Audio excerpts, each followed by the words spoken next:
Vatican archives are shedding new light on the relationship between Pope Pius XII and Adolf Hitler. Pope John Paul II shared intimate letters with a married Polish-American philosopher. Catholics in America say the abuse scandal in the church now makes the Vatican less relevant.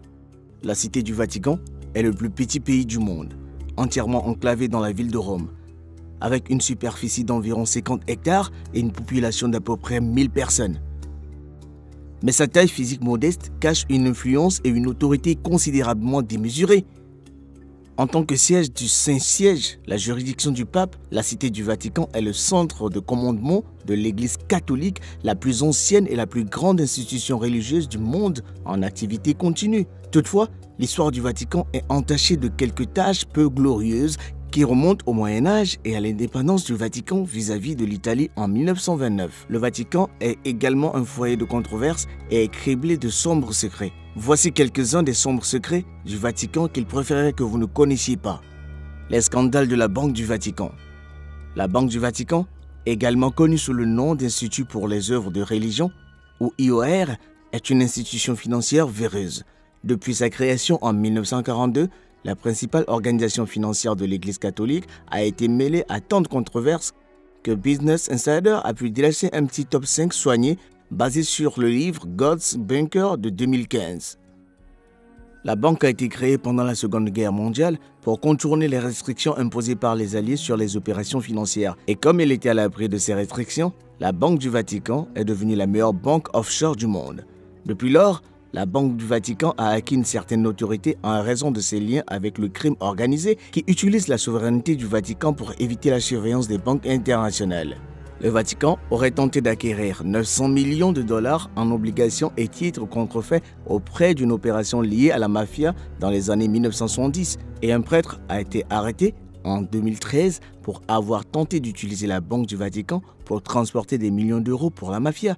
La chute de Banco Ambrosiano, une banque italienne dans laquelle le Vatican était une partie prenante importante et qui était utilisée pour blanchir de l'argent pour la mafia, est le plus connu des scandales Vatican Mafia. Après la chute de l'Ambrosiano, son président, qui selon certains aurait assassiné le pape Jean-Paul Ier, a été découvert pendu sous un pont, ce qui s'est avéré être un meurtre de la mafia déguisé en suicide.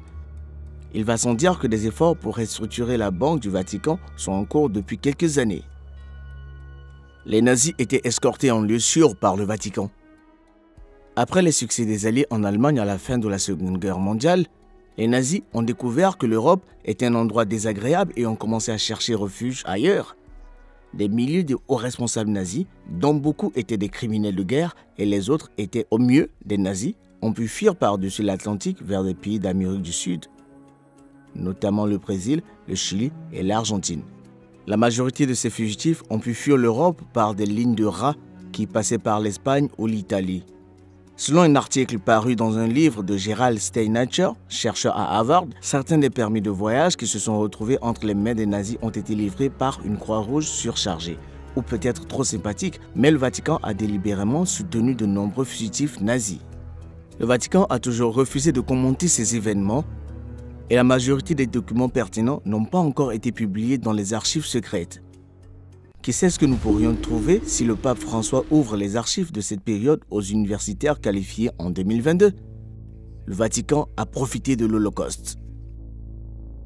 Il existe de nombreuses preuves qu'en plus de transporter les nazis hors d'Europe et en Amérique du Sud, le Vatican a utilisé sa juridiction privilégiée pour aider à faire passer en fraude de l'or, des œuvres d'art et d'autres biens appartenant à des familles juives et à d'autres victimes de l'Holocauste. Comme l'écrit Gerald Posner dans un éditorial de Washington Post, les tentatives de convaincre le Vatican de participer aux efforts de réparation ou même d'ouvrir ses archives de l'époque de la guerre ont été rejetées en bloc depuis au moins l'an 2000. Posner, dans son livre God's Bunkers, analyse l'idée que le Vatican faisait quelque chose de bien plus odieux que d'aider les nazis à conserver les objets familiaux saisis sur leurs victimes de meurtre. Le conseiller financier du Vatican, Bernardino Nogara, fondateur de la Banque du Vatican, aurait été l'un des espions du Troisième Reich au Vatican. Et bien que la destruction de documents datant de la guerre ne permette pas de connaître toute l'étendue de son plan, il aurait mis en place avec les nazis une stratégie selon laquelle le Vatican décidait d'investir dans les compagnies d'assurance italiennes qui conservaient tous les actifs des plans d'assurance vie des juifs européens assassinés. Comme le Vatican n'était qu'un investisseur dans ce système et non l'assureur direct, il n'était pas tenu de rembourser l'argent gagné. Si vous pensez que jouer sur la vie des juifs, s'en prendre à leur héritier et profiter personnellement de l'Holocauste est la chose la plus odieuse que vous puissiez imaginer, vous avez raison. Vatilix. En 2012, l'écrivain italien Gianluigi Nusi a publié Is Holiness, The Secret Puppet of Benedict XVI, composé de lettres privées et d'autres documents confidentiels révélés à Nusi par le majordome personnel du pape Benoît. Ce livre a donné au monde un aperçu rare du fonctionnement interne du Vatican, exposant une corruption étendue et révélant que le Saint-Siège est rongé par la jalousie et les coups bas.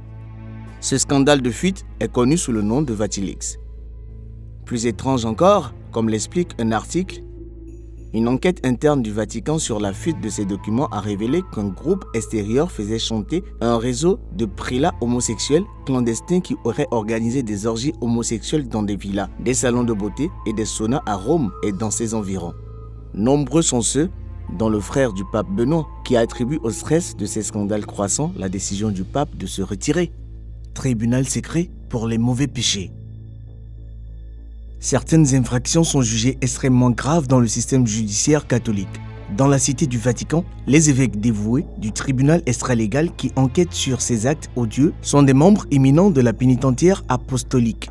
La pénitentiaire apostolique, communément appelée tribunal de conscience, a été créée par le pape Alexandre III en 1179 et est restée largement secrète jusqu'en 2009.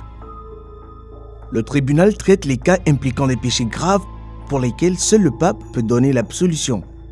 Étant donné que les prêtres et les évêques ordinaires sont censés pouvoir traiter les confessions de génocide, vous vous demandez peut-être quel type de méga-péchés sont présentés devant ce tribunal caché, parmi lesquels citons la tentative d'assassinat du pape, un prêtre violant le secret du confessionnal en révélant l'identité ou le péché de toute personne se confessant, un ecclésiaste ayant des relations avec un individu et lui pardonnant ensuite le péché de l'avoir fait, l'exécution ou le paiement d'un avortement et la tentative de devenir prêtre. Eh bien, cela est considéré comme pire qu'un génocide au Vatican. Le pape, qui gouverne par l'intermédiaire de ce tribunal et de son chef connu sous le nom de pénitencier majeur, donne alors l'absolution à la personne qui demande grâce ou maintient l'excommunication automatique qui accompagne des péchés aussi graves. Ces questions sont traitées discrètement et anonymement, car elles sont considérées comme une question de conscience plutôt que comme une préoccupation publique. Seul le Vatican sait quel genre de criminels odieux sont condamnés et exonérés par ce tribunal. Le Vatican a une machine à remonter le temps. L'archive secrète possède également une machine à remonter le temps. Cette machine à remonter le temps s'appelle Chronovisor et a été construite par le père Pellegrino, un moine bénédictin. Il aurait souhaité voyager dans le temps et filmer la crucifixion du Christ. Le chronovisor serait une visionneuse temporelle fonctionnelle décrite par le père François Brune. Brune raconte que le chronovisor a été construit par Pellegrino Ernetti, un prêtre et scientifique italien. Au début des années 1960, le père Ernetti a commencé à lire les écrits de François Brune, lui-même prêtre, catholique romain et auteur, faisant partie d'une équipe composée de 12 experts de renommée mondiale. Ernetti aurait assisté le père Brune dans la construction de la machine. Le chronoviseur était décrit comme une grande armoire contenant un tube cathodique pour observer les événements et un certain nombre de boutons, leviers et autres commandes pour sélectionner l'heure et le lieu à visualiser. Il pouvait également localiser et suivre des individus spécifiques. Selon son créateur, elle fonctionnait en recevant, décodant et reproduisant l'énergie électromagnétique laissée par les événements passés. La machine pouvait également capter la composante audio ou les ondes sonores émises par ces mêmes événements. La preuve de la vie extraterrestre. Sur ordre du pape Paul V, au XVIIe siècle, certains manuscrits de la bibliothèque du Vatican ont été transférés et complètement fermés aux étrangers jusqu'à 1881. Les chercheurs affirment que ces archives contiennent des documents cachés susceptibles de mettre en péril la théologie et l'Église catholique. Ces archives, qui contiennent des enregistrements de contacts extraterrestres documentés par l'Église, suscitent de nombreuses discussions. Un professeur russe nommé Genrikh Ludwig aurait eu accès à ces archives. Cette information n'a pas été confirmée, ou étayées par des preuves, mais il est possible qu'elles soient authentiques. Ces anciens manuscrits couvrent environ 12 siècles d'histoire européenne. En passant au peigne fin les nombreux documents, Ludwig est tombé sur quelques anomalies. Il y avait des études décrivant comment les extraterrestres ont affecté pratiquement toutes les civilisations anciennes, des Égyptiens aux Mayas. Chaque société avait eu un contact avec la vie extraterrestre sous une forme ou une autre. Il prétend avoir également découvert des enregistrements d'armes anciennes qui reflètent les armes nucléaires actuelles.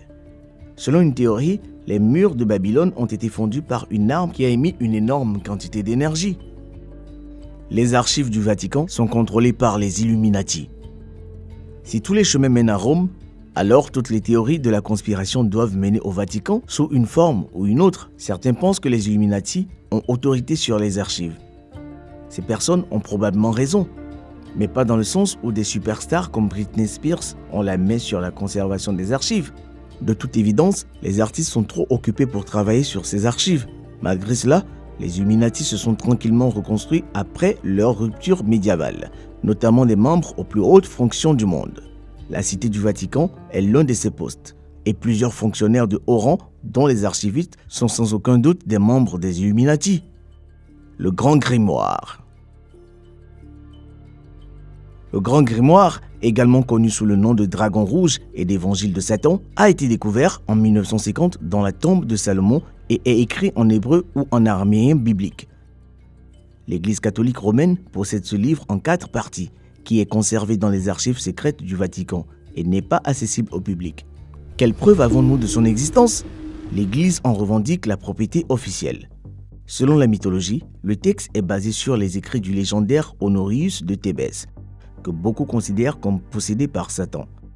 Le livre contiendrait des preuves d'invocation démoniaque et de sortilèges occultes, ainsi que le processus par lequel les papes nouvellement élus sont progressivement conquis par la magnificence de Satan. Sans surprise, le Grand Grimoire est encore largement utilisé par les praticiens du vaudou, notamment en Haïti, où il est connu sous le nom de véritable Dragon Rouge. Oh, et on dit aussi que le livre résiste au feu. L'armée des exorcistes du Vatican.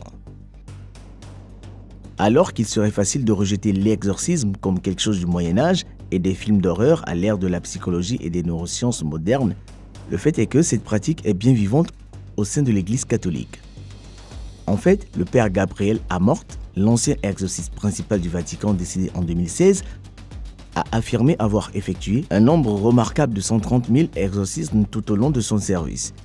Comme preuve supplémentaire que l'exorcisme n'appartient pas au passé, la BBC affirme qu'en 2018, le Vatican a invité 250 prêtres du monde entier à son cours annuel d'exorcisme. Car l'Église pense qu'il y a une augmentation de possession démoniaque ces dernières années. Même le pape François a déclaré que les individus ne doivent pas hésiter à consulter un exorciste s'ils éprouvent de véritables perturbations spirituelles. Malgré les difficultés entourant l'exorcisme en raison de son aspect spectaculaire et des allégations d'abus dans sa mise en œuvre, de tels rituels ont été effectués même par des papes ces derniers temps. Selon le père Amort, en 2000, Jean-Paul II a tenté sans succès d'exorcer un démon d'une dame qui lui a été amenée sur la place Saint-Pierre en hurlant, se tordant et bavant. Le père Amort affirme que la dame était toujours possédée lorsqu'il l'a rencontrée plus tard dans la journée, comme l'indique sa capacité à monter sur le mur Spider-Man et qu'il a été obligé de faire ce que le pape ne pouvait pas faire. Le Vatican est peut-être au centre sacré de la chrétienté, mais les scandales qui ont éclaté dans cette ville sacrée au cours des dernières décennies ont entaché sa réputation. C'est maintenant à vous de nous dire dans les commentaires ce que vous pensez du Vatican et de ses sombres secrets.